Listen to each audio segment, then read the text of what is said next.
Assalamualaikum warahmatullahi wabarakatuh. Kami kelompok 3 akan menjelaskan tentang sistem penerimaan kas. Yang pertama, pendahuluan.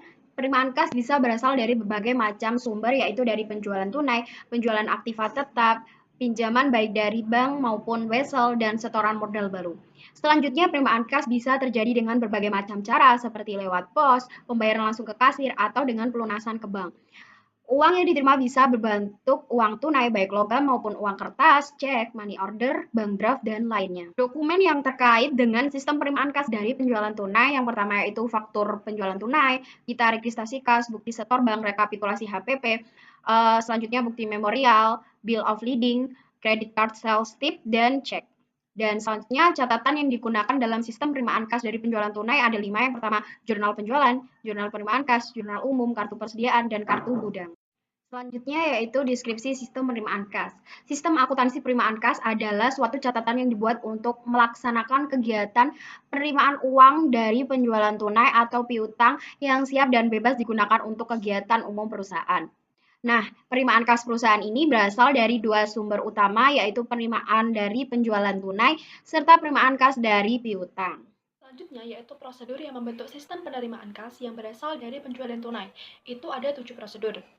Yang pertama yaitu prosedur order penjualan, prosedur penerimaan kas, prosedur penyerahan barang, prosedur pencatatan penjualan tunai, prosedur penyetoran kas ke bank, prosedur pencatatan penerimaan kas, dan prosedur pencatatan HPP. Selanjutnya ada sistem pengendalian intern dalam sistem penerimaan kas ini. Ada 3 bagian, yang pertama yaitu organisasi, yang kedua yaitu sistem otorisasi dan prosedur pencatatan, dan yang terakhir adalah praktik yang sehat. Lalu ada sistem penerimaan kas yang berasal dari piutang. Nah, dokumen yang digunakan atau dokumen yang terkait dalam sistem ini itu meliputi surat pemberitahuan, daftar surat pemberitahuan, bukti setor bank, dan yang terakhir adalah kwitansi. Selanjutnya, fungsi yang terkait dalam sistem ini itu ada fungsi sekretariat, fungsi penagihan, fungsi kas, fungsi akuntansi, dan fungsi pemeriksa intern. Flowchart penerimaan dari penjualan tunai. Pertama, pelanggan yang sudah merasa cocok dengan produk yang sudah dipilih melakukan pembayaran secara langsung atau secara tunai kepada kasir. Kasir menerima pembayaran tunai, kemudian kasir membuat laporan penerimaan kas atau LPK dan dikirimkan kepada bagian keuangan.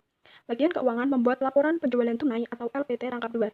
Rangkap pertama dikirimkan kepada pemimpin dan rangkap kedua itu dikirimkan atau disimpan sebagai arsip. Prosedur yang membentuk sistem. Secara sederhana dapat digambarkan sebagai berikut. 1. Bagian piutang mengirimkan daftar tagihan kepada bagian penagih. Kedua, bagian penagih mengirimkan penagih untuk melakukan penagihan kepada debitur.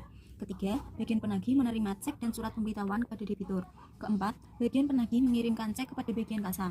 Kelima, bagian penagih mengirimkan surat pemberitahuan kepada bagian piutang.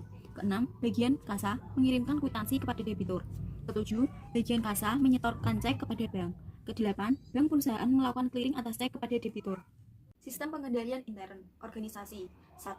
Fungsi akuntansi harus terpisah dari fungsi penerimaan kas dan fungsi penagihan. 2. Fungsi penerimaan kas harus terpisah dari fungsi akuntansi. Sumber otorisasi dan prosedur pencatatan. 3. Debitur meminta untuk melakukan pembayaran dengan cek atau biaya giro. 4. Fungsi penagihan melakukan penagihan berdasarkan daftar piutang yang telah dibuat oleh fungsi akuntansi. 5. Pengkreditan rekening membantu piutang oleh fungsi akuntansi. Praktik yang sehat. 6. Hasil perhitungan kas harus direkam dalam berita acara perhitungan kas dan harus segera disetorkan ke dalam bank. 7. Para penagih dan kasir harus diasuransikan. 8. Kas dalam perjalanan harus diasuransikan. Sekian dari kelompok kami. Apabila terjadi kesalahan, kami mohon maaf yang sebesar-besarnya. Semoga materi ini dapat bermanfaat bagi kita semua. Akhirul kalam, wassalamualaikum warahmatullahi wabarakatuh.